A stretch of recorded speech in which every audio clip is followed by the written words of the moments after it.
ವ್ಯಾಪ್ತಿಯಲ್ಲಿ ಇರ್ತಕ್ಕಂಥ ನಮ್ಮ ನದಿ ತುಂಗಾಭದ್ರಾ ನದಿ ಜಮೀನು ಕಳ್ಕೊಂಡಿವಿ, ಮನೆ ಕಳ್ಕೊಂಡಿವಿ, ಭೂಮಿ ಕಳ್ಕೊಂಡಿವಿ. ಒಂದೇ ನೀರು ನಮಗೆ ಹರಿದುಕೊಂಡಿದ್ದ ನಮ್ಮ ಸಂಪೂರ್ಣ ಫಸಲು ಚೆನ್ನಾಗಿದ್ದೀವಿ.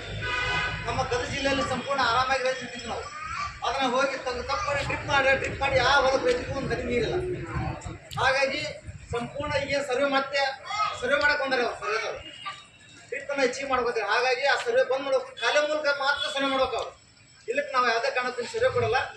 ಅದ್ರ ಜೊತೆಗೇನೆ ಸುಮಾರು ಸರ್ಕಾರದ ಆದೇಶದ ಪ್ರಕಾರ 3 ರಿಂದ 4 ವಾರಗಳ ಕಾಲ ಯಾವ ಪ್ರದೇಶದಲ್ಲಿ ಮಳೆ ಆಗಿರೋದಿಲ್ಲ ಅದರ ತಾಲೂಕನ್ನು ಸಂಪೂರ್ಣ ಬರಗಾಲ ಪೀಡಿತ ಪ್ರದೇಶ ಎಂದು ಘೋಷಣೆ ಮಾಡಬೇಕು. ಹಾಗಾಗಿ ಶೀಘ್ರ ನಮ್ಮ ಮುಂದೆ ತಾಲೂಕಿನ ಬರಗಾಲ ಪೀಡಿತ ಪ್ರದೇಶ ಎಂದು ಘೋಷಣೆ ಮಾಡಬೇಕು. ಮತ್ತು ಪ್ರತಿ ಹೆಕ್ಟರ್ ರೈತರಿಗಿನ 25,000 ರೂಪಾಯಿ ಪರಿಹಾರ ಆಗ್ತದೆ, ಎಲ್ಲ ರೈತರು ತಾರತಮ್ಯ ಮಾಡ್ದೇನೆ.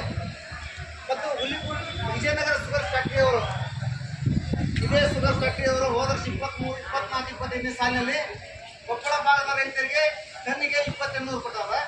ನಮ್ಮ ಮುಂಡ್ರಿಗಿ ಭಾಗದ ರೈತರಿಗೆ 3 ಲಕ್ಷ ಟನ್ ಕೊಟ್ಟು ನಾವು